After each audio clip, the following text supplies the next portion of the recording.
The morning light came slow over the Mississippi, spilling gold through a haze that smelled of mud and pine. A train whistle echoed far upriver, then faded into the hum of insects that never seemed to stop. Where the river curved and widened, just above the Arkansas Delta, stood a town that almost no one today could point to on a map. But in 1870, Napoleon was the last place anyone expected to disappear. From the deck of a flatboat, the town looked solid. Rows of red brick, whitewashed porches, a courthouse dome that caught the sunrise like a copper coin. The Mississippi bent around it like a question mark, and the town answered with confidence. The clang of blacksmiths, the bark of river dogs, the rhythm of a paddle steamer easing toward the wharf. They called it the Key to the Delta, a name that carried weight because every shipment that passed down the river, cotton, timber, molasses, paused in Napoleon first. The streets were lined with warehouses, taverns, and clapboard homes painted in pastel blues and creams. The people spoke with the flat vowels of the South, but carried an ambition that felt northern. Bankers, traders, engineers who believed the river could be controlled. It's hard now to imagine that kind of certainty, when men thought levees and prayer could hold back water that had carved the continent itself. The Mississippi, even in calm years, moved like something alive. It shifted banks, chewed at land, swallowed farms whole. But Napoleon's founders believed their town was different. They built on what they thought was solid ground, a bluff just high enough to stay dry when the river rose, and far enough from the mouth of the Arkansas to avoid the worst of the floods. For a while, they were right. In the 1850s, Napoleon flourished. Steamships stacked with cotton bales lined the docks. The sound of hammers never stopped. Churches went up, schools opened, and the town even built an opera house. Men wore linen suits despite the heat. Women carried parasols beneath skies thick with humidity. The courthouse clock tower became a symbol of progress, a shining monument on a bluff that seemed to promise permanence. But nothing along the Mississippi stays still. The story of Napoleon's rise and its fall didn't begin with the river alone. It began with people who believed they could outthink it. One of them was Captain Elias Turner, a former steamboat pilot turned harbor master. Locals said he could read the river like a preacher reads scripture. He'd lean against the rail of the docks, pipe in his teeth, eyes narrowed on the brown current, and tell which sandbar would shift by morning. Turner had seen what the river could do. Towns drowned overnight. Whole plantations carried off like driftwood. He'd seen the Arkansas River twist in its bed, cutting deeper each season. But in 1861, when war came, Turner stayed. Napoleon became a Confederate supply port, its warehouses filled with cotton and gunpowder. The Union blockaded the Mississippi, and for a while the town was cut off from everything. That's when the rumors began. Stories of something hidden beneath the courthouse, of records and gold sealed away before Union gunboats arrived. No one could prove it, and Turner never spoke about it directly. But years later, when the river took the courthouse, some said it wasn't just water that went under. It was evidence. By the time the Civil War ended, Napoleon was scarred. The streets were cratered from artillery, its population thinned by hunger and disease. But the town tried to rise again. Reconstruction brought money from the East, railway investors, shipping magnates who believed in reviving the Delta trade. In 1866, a new bridge was proposed, a steel crossing just north of the confluence. It would have made Napoleon a permanent port city, linking Arkansas commerce with Memphis and New Orleans. The local newspaper printed bold headlines: "Napoleon Reborn, the Gateway of the South." But in the same edition, a smaller story appeared on the back page. "Erosion noted near southern levee. Citizens urged to report cracks." That was the first sign of what was coming. At first, no one cared. The river always shifted, always chewed. Farmers patched holes with sandbags. Children played along the bank. But each season, the current edged closer to the heart of town. It licked at the foundations of the warehouses and ate through the clay like acid.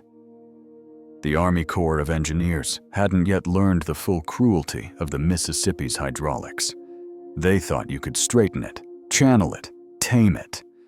So they drew new maps, planned new dikes. They didn't know that every wall built against the river made it more violent somewhere else. In 1868, a spring storm rolled down from Missouri. For 3 days, the Mississippi swelled with rain and melted snow. Locals gathered on the courthouse steps, watching the water rise. The docks vanished first, then the lower streets. Barrels, chickens, and furniture drifted through town. Captain Turner tried to organize a bucket brigade to save the levee, but the current tore it apart like wet paper. When the waters finally receded, they left behind a scar. Half the riverfront gone, swallowed into a whirlpool of brown silt. Still, the town refused to die. They rebuilt again. Houses moved uphill, shops reboarded, new levees stacked higher. But the town's map was shrinking. Each year, the river claimed another block. Some said the Mississippi had changed course after the war, cutting deeper toward the Arkansas confluence. Others whispered that the town had been cursed, that during the Confederate retreat, soldiers had dumped bodies and stolen gold into the riverbed, and the current was reclaiming what had been taken. No one knew for sure. The records that might have explained it, the courthouse files, land deeds, shipping logs, were said to have been lost in a fire in 1863, but Turner didn't believe that. "Paper doesn't burn when it's meant to sink," he told a reporter years later, when the river was already touching the courthouse steps. That line, cryptic, half-drunk, maybe even metaphorical, became part of the town's legend. Because by then, people had started to notice something strange. The erosion wasn't random. It was precise, almost surgical. The land beneath certain buildings, banks, warehouses connected to wartime contracts, collapsed first. The rest held for a while longer, as if the river knew where to bite. By 1870, the post office closed. The telegraph lines were cut. Trains that had once planned to connect through Napoleon rerouted to Helena instead. The population dropped from nearly 1,000 to less than 300 in a single decade. And then came the Great Flood of 1874. It started with snowmelt from up north, compounded by weeks of spring rain. The Mississippi rose 20 feet in days. Newspapers in Little Rock reported levee breaks near Greenville and Vicksburg. Turner, by then an old man, stood on the bluff with a lantern and said nothing. When the flood reached Napoleon, it didn't come as a wave. It came as silence. People woke to find the ground beneath them trembling. Wells burst. Streets caved. The river had cut a new channel, straight through the heart of town. By morning, half of Napoleon was gone. The survivors fled inland, carrying what they could on wagons. Some claimed to see houses sliding whole into the current, roofs intact. chimneys smoking as they spun away. Others swore they heard church bells ringing beneath the water, echoing long after the steeple fell. When the floodwaters finally withdrew months later, there was nothing left but mud and silence. The river had shifted its course for good, erasing Napoleon from every map that followed. But here's where the story turns from tragedy to mystery. Because years later, decades after the town's last residents moved away, fishermen began to find things. Not driftwood or bottles, but pieces of brick, carved stone, even sections of iron rail. One diver in 1920 reported finding a bell tower beneath the murky current, still upright. In the 1930s, the U.S. Army Corps surveyed the area and noted unnatural depressions near the old river bend. Trenches too straight, too deliberate to be natural erosion. Some said it was proof that the town had been deliberately flooded.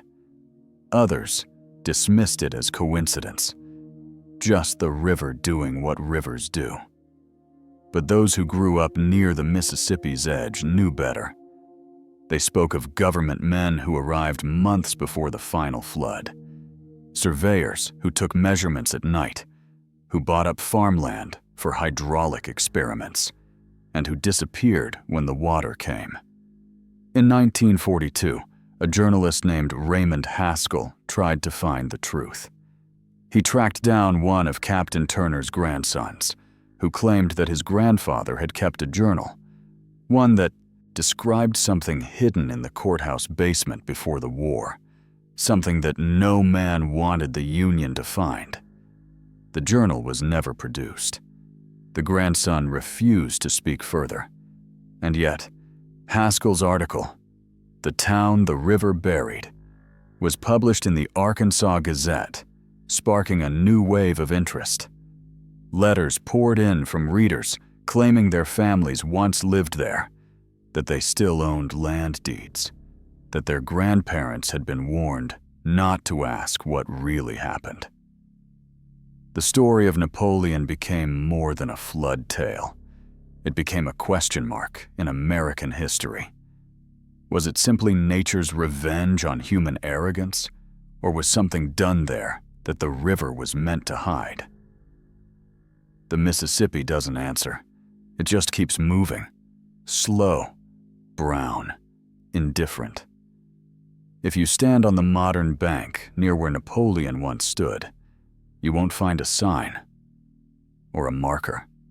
Only the sound of cicadas, the smell of river mud, and the faint sense that something enormous once existed right beneath your feet. But if you listen long enough, especially in the heat of July, you might hear it. The echo of a hammer against stone, the creak of wood against current, the faint toll of a bell that hasn't rung in over a century. And beneath that sound, another question rising like the river itself. Who decided this town had to vanish? They said the river had taken what it wanted, that Napoleon's death was inevitable, an act of nature written in current and clay. But if you traced the reports, the telegrams, and the letters written in the years before the town disappeared, a different story began to take shape. One where nature was only the weapon, not the hand that held it. In the spring of 1868, 2 years before the first major collapse, a packet of correspondence moved quietly between the Arkansas State Engineer's office and the War Department in Washington. The language was technical: surveys, soundings, hydrographic studies.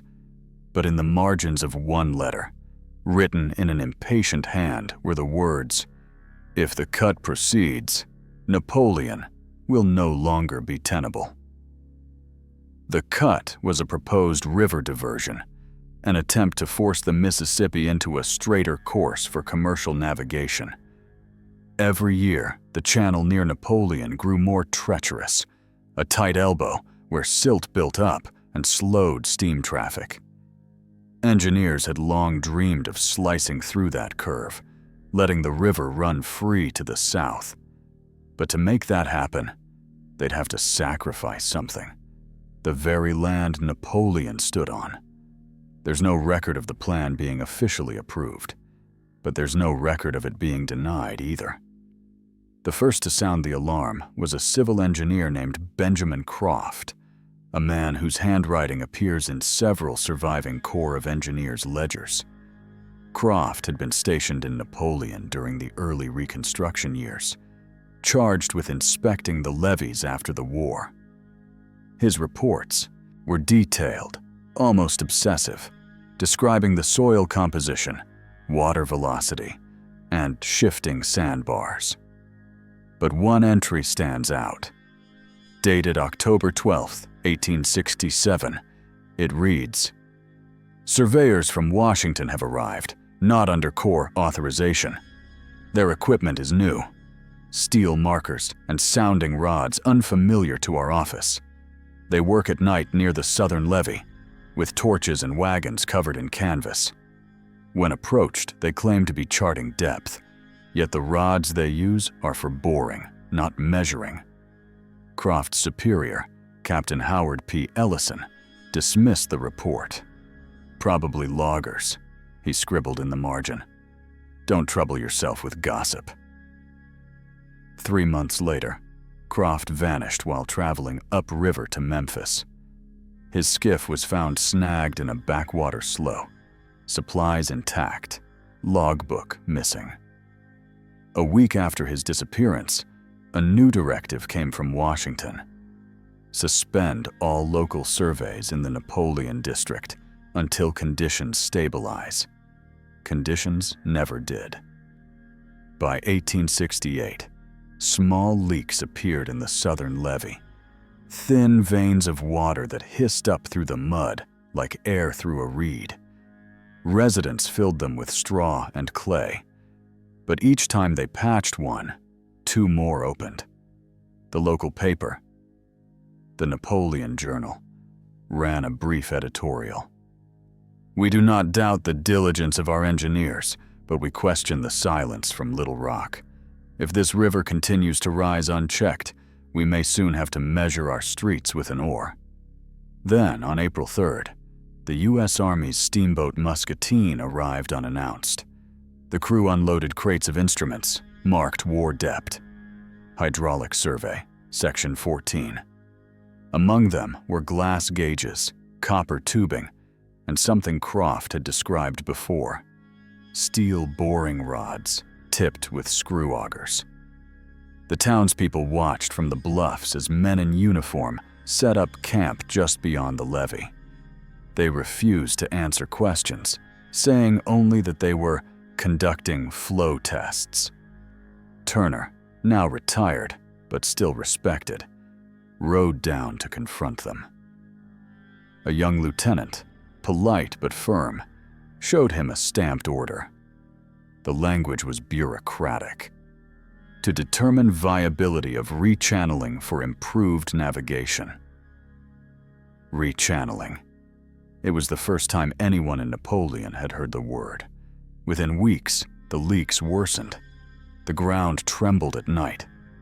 Wagons left faint impressions in the streets that filled with water by morning. Crops wilted under a constant mist rising from the low fields.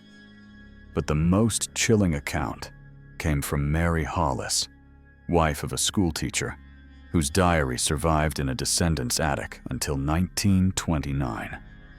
Her entry from June 14th reads, "There is a hum beneath the earth, like a saw through timber. The dogs whine at it. I can feel it through the soles of my shoes when I stand by the levee. Elias Turner says it's the current eating the bank, but I've known that sound since girlhood. It's too steady, too human." Weeks later, her husband's school was closed. The river had claimed the road leading to it. While the townspeople fought to hold the line with sandbags, new men arrived from Little Rock. Surveyors, clerks, engineers with unfamiliar accents. They carried rolled blueprints, sealed letters, and spoke in numbers rather than names. Turner called them the Quiet Army. In July 1868, they met secretly in the courthouse basement. A local printer named Sam Greeley later testified that he'd been summoned to produce maps. They spoke of a cut-through, he told a county commission years later, a plan to give the river a new mouth. I asked why, and one man said, "For the greater good of commerce." Another said, "Because it's already decided." By autumn, the Mississippi began to carve a new channel toward the Arkansas confluence. To most, it looked natural, just another bend surrendering to current. But the pace was unnatural. In some places, the bank fell 30 feet in a single night. Residents claimed to hear explosions upriver, muffled like distant thunder. Officially, no charges were recorded, but the Corps' own ledgers from that season list powder expenditures, totaling nearly 600 pounds. No destination, no explanation. And then there's the Ellison letter, a document uncovered in the National Archives in 1978, written by the same Captain Ellison, who once dismissed Croft's warnings. Dated December 3, 1816, it was addressed to a colonel in Washington. The diversion proceeds apace. Locals remain unaware of full extent. Turner proving troublesome. Suggest transfer or retirement. Croft matter resolved. The phrase Croft matter resolved would later become the focus of historians trying to piece together what happened. No one ever found his journal, but if he'd written down what he'd seen, men drilling beneath the levee, measuring depth by night, it might explain how a town vanished in a way that felt more planned than doomed. Meanwhile, the newspapers offered a different version. The Arkansas Gazette ran a headline, "Government to Save Napoleon, New Levee Under Design." But the locals knew the work was going the wrong direction. The levee crews weren't building, they were dismantling. Dirt was hauled away, not piled up. A farmer named Henry Whalen testified years later that he'd seen government wagons removing sandbags by order of an officer. They said the pressure had to be relieved upstream, he recalled. But when the water came, it ran straight for town. It didn't feel like relief. It felt like aim. Even after the 1874 flood erased Napoleon completely, fragments of the record survived in correspondence between Washington and New Orleans. One telegram, dated March 2, 1874, read, "Operation successful. Channel stable. Navigation improved below Helena. Local settlement no longer factor." Local settlement. That was all Napoleon had become. A phrase in a government report reduced to hydrology and commerce. But the story didn't end there. In 1881, a Corps engineer named Charles Merriman revisited the site. His field notes, now held in the Library of Congress, describe the riverbank as unnaturally sheared, as if cut by a blade. He compared the slope angles to those made by controlled excavation, not erosion. Merriman's supervisor ordered the notes sealed as speculative. Still, Merriman wrote a personal letter to his wife that winter, one that escaped censorship. In it, he confessed, "Standing where the courthouse once stood, I could trace a perfect arc through the sediment, an even curvature too precise for water alone. I followed it southward until it vanished beneath the current. I think now of Croft, of Turner, and the silence that swallowed them both. If the river buried Napoleon, it did so at man's command." The letter was never published in his lifetime. By the turn of the century, Napoleon had become a ghost story told by river pilots. They'd point to a whirlpool on calm days and say that's where the courthouse bell rang beneath the mud. Fishermen swore their nets snagged on rooftops. Most dismissed it as legend until the 1930s, when low river levels exposed something metallic protruding from the silt. It was an iron post, capped with rusted brass. Stamped into it were the letters USENG, ECPU 14, the same designation found on the crates unloaded by the Muscatine 60 years before. In 1936, a Works Progress Administration crew cataloged the find. Their report, quietly shelved, listed coordinates placing the post directly over what had once been Napoleon's southern levee. The crew described other anomalies: symmetrical depressions, brick fragments aligned in arcs, traces of explosive residue in the clay. The supervising geologist noted, "Evidence consistent with subsurface blasting for hydraulic redirection." Translation: they blew the river open. No monument was ever built to Napoleon's dead. No inquiry convened. By mid-century, the new channel had become the official path of the Mississippi, and the name Napoleon existed only on old shipping manifests and faded gravestones. But if you follow the paper trail, the pattern remains. Croft warned them. Turner confronted them. Ellison wrote the letter, and the War Department gained a faster river. Even now, the river tells the same story if you know how to listen. When the water runs low, you can see the faint shadow of streets beneath the current, lines too straight, corners too clean. And if you could drain it for just 1 hour, you might find the outlines of a decision that changed a map and erased a town. Some call it progress. Others call it what it was: a deliberate drowning. The river has a way of burying its history in layers: silt, rumor, and time. For nearly a century after Napoleon disappeared, no government document mentioned the town except as a navigation obstruction. It wasn't until a century later that the first real evidence began to surface, not from divers or treasure hunters, but from engineers sent to straighten the river yet again. In 1960, the U.S. Army Corps of Engineers launched what they called the Lower Mississippi Stabilization Project. The goal was to prevent the river from migrating into farmland. But in the process, crews began dredging through sediment that hadn't been disturbed since the 1870s. Within weeks, the dredge bucket of a vessel named Delta Queen II pulled up a piece of brick archway fused with iron lattice. The crew logged it as miscellaneous debris, but the captain made a note in his journal: "Stamped iron matches courthouse railing per 1858 schematics." Those schematics shouldn't have existed.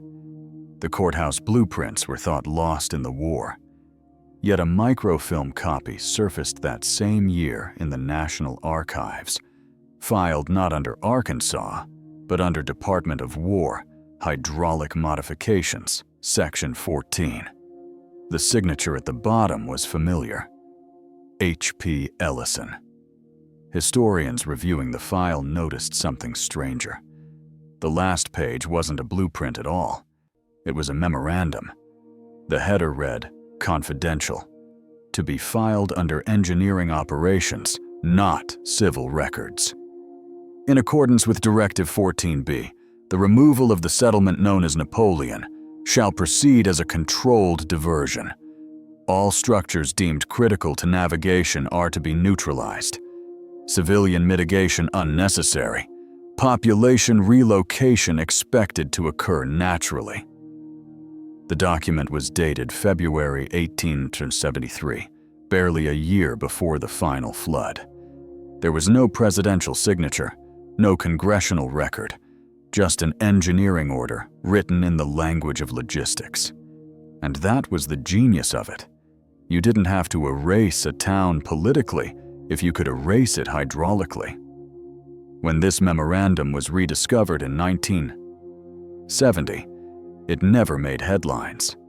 The Corps classified it as non-actionable historical correspondence. But a photocopy made its way to the University of Arkansas archives, where a graduate student named Ellen Ray stumbled upon it while researching flood control. Her thesis, The Intentional Drowning of Napoleon, a case study in river engineering ethics, was quietly submitted in 1970. And rejected for insufficient verification. 2 months later, Ray withdrew from the program and moved to Baton Rouge. Her draft vanished from the university's records. 5 years later, a reporter from the Memphis Commercial Appeal found Ray living near the Levee District. She refused to go on record, but handed him a sealed envelope. Inside were carbon copies of letters between Ellison's division and the office of Congressman Robert Brinley, who oversaw post-war appropriations for river navigation. The tone of the letters was casual, bureaucratic, but chilling. Colonel Ellison, proceed with cut as discussed. Ensure no civilian correspondence. The War Department will absorb the cost under navigation improvement. Commerce demands sacrifice. Understood, Congressman. Settlement opposition minimal. Most have departed since the last rise. The few remaining will relocate under duress of conditions. Brinley died in 1882. No investigation followed.